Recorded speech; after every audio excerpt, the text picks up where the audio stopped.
রাধে রাধে বন্ধুরা, সবাই কেমন আছো? আশা করি ভালোই আছো। তো আজকে ছিল রাধা অষ্টমী, তাই আমি সকাল সকাল চলে গিয়েছিলাম আমাদের জগন্নাথজিউ মন্দিরে।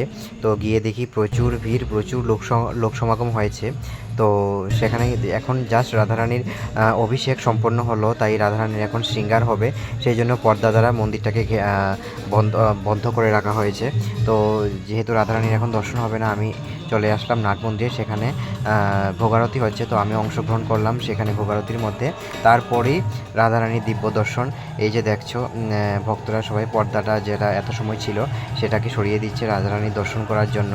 আর ভক্তরা সবাই উন্মুখ হয়ে রাধারানীকে দর্শন করছে। অনেকে তো মানে দেখলাম খুবই আনন্দিত, খুবই উৎসাহিত রাধারানীকে নিয়ে। তো ভালো লাগছিল দেখতে। খুবই এরকম একটা পজিটিভ ফিল হয় যখনই যাই, যতবারই যাই কোনো ওকেশনে গেলে আরও বেশি করে বোঝা যায় ওটা।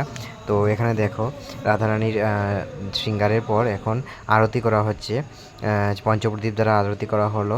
আর এখানে অনেকে প্রণামী দিচ্ছে হয়তো। তো এবার দেখো এখানে আবার আরতি করা হচ্ছে ভগবানকে।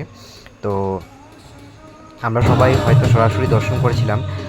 তো সেখানে দেখছিলাম অনেকেই লাইভ করছিল, অনেকে বাড়ির আত্মীয় স্বজনদের ভিডিও কলে দেখাচ্ছিল বা অনেকে ভিডিও করছিল।